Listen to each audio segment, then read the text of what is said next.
Hello and welcome into Pat's Latest. I'm your host, Mike Gambardella, and the Patriots suddenly on the top of a lot of trade candidate lists. We go over the latest NFL trade buzz, where the biggest names might end up, and which ones are linked to your New England Patriots.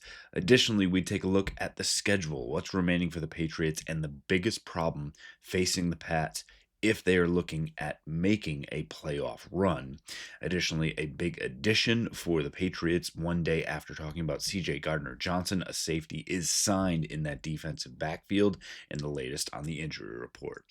Before we get into everything, make sure you go down, subscribe for the channel, get in the comments, let us know what you think about the Patriots and the trade deadline that is now looming. Can they go and break the bank, make a splash, and bring in one of the biggest names on the trade acquisition market, or should they stand pat and let Mike Vrabel build out the culture with the players that he has assembled? Any other questions, get them in the comments and we'll answer right here on the show. Also, make sure you go down and give us that like and go back and check out all of our old episodes after this one. We start indeed with some of the biggest names on the trade market. Chris Olave, Breece Hall, Jacoby Myers. Could there be more in-division trades? We saw Joe Flacco end up on the Bengals after leaving the Browns. So to run through a few of them, the Titans obviously firing their coach and could be in for a wave of exodus, if you will, as edge Arden Key, cornerback Roger McCreary, Chiga Okonkwo could be traded by the Titans. Expect them to keep defensive tackle Jeffrey Simmons, who is an absolute disruptor. And again, not somebody that necessarily will be on the Patriots roster radar, but going up against the Titans, things to keep in mind, because if they actually have some nibbles, don't expect them to put them on full display because you don't want them to get injured, but something to kind of keep back pocket. Additionally, the 49ers are after Trey Hendrickson and consider him to be an ideal fit. Could also check on players like Rashawn Gary, Jalen Phillips, Bradley Chubb, a lot of the Miami Dolphins, especially if they fall completely out. That goes for the Jets as well. Jermaine Johnson, Will McDonald, all at the top of those lists. The Patriots could use some help on the edge as well, but don't expect the Dolphins and the Jets to do the Patriots any favors. Same goes for someone like Breece Hall, where the Patriots could use another running back in the fold with Antonio Gibson going down, but expect the Jets to command top dollar should they go that route. They do have Braylon Allen, who is on the IR, and Isaiah Davis has shown that he could potentially be a starting running back. So if they can get a second rounder for someone like Breece Hall, don't be surprised if they pull the trigger. The Cleveland Browns could look to move Jerome Ford, and that is one the Patriots actually could be attached to and would slot well into what they're trying to do. Same for the Bills, trading their third running back, the Giants and their third running back in Devin Singletary, the Dolphins with Jalen Wright, and the Baltimore Ravens with Keaton Mitchell. Again, don't expect more in division or AFC trades. And that also plays for one that could go in more in Jacoby Myers. Knowing the system, Patriots could take a look at it if they want to go the wide receiver route. But Tom Pelissero is reporting that the Patriots are not believed to be targeting a wide receiver, even though Jacoby Myers could make a ton of sense. He reported that based on what I know, I don't believe that's a target. Anything's possible, but I would view running back and edge as more pressing needs. So again, look for those three things. I would also throw cornerback in there as well for the Patriots. But if the Saints decide that they're going to move on from someone like Chris Olave, and you can say, is a 3 and a 5th enough to get it done? You definitely want to look at something to at least have the conversation.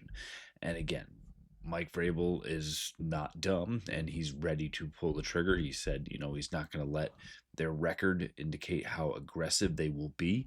They'll continue to talk out the deals that are there and then eventually pull the trigger on the best one that's for the roster, or even if it means not pulling a trigger because it's hedging your future too much. Speaking of the future, what's coming up for the Patriots, and the question of is the Pats schedule actually too easy for them to build up into a true playoff run? Looking at the end of it, there's not a lot of quote unquote tough games left on the schedule. You have to play the Bills again, but it comes at home. You have to play at the Buccaneers, which is likely the toughest game remaining on the schedule for the Patriots. You have to play the Falcons, who just did knock off the Bills, but have a lot to prove themselves, much in the same vein as the Patriots right now. The Giants are coming off a big win, but again, a young team that could go either way.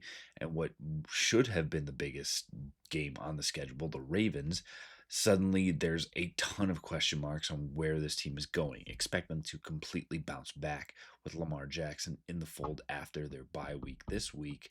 But again, at 1-5, it could go any way.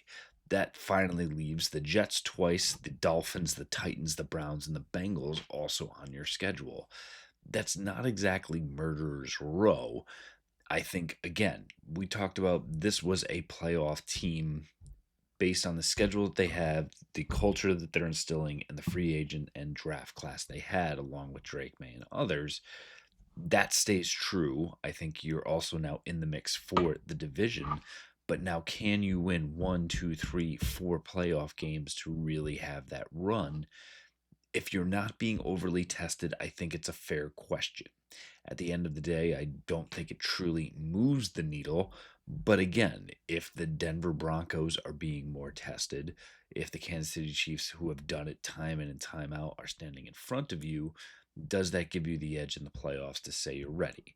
I think it probably rings more true to having a younger roster, a first time coach in the space with this team probably plays more of it. But I think there is something to underline of were you tested as much? Did you have to put your best on best constantly?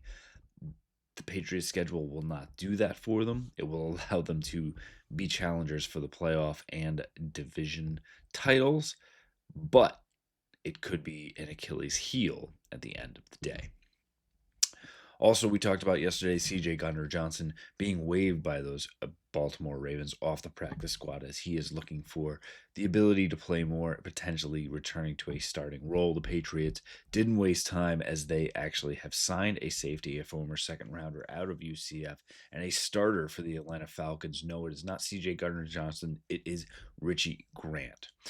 He is signed to the practice squad, the 6', 200-pounder, went into the NFL again as a second rounder, has played in 67 games, actually started 33 of them, racked up almost 300 tackles at 275, and added 3 interceptions.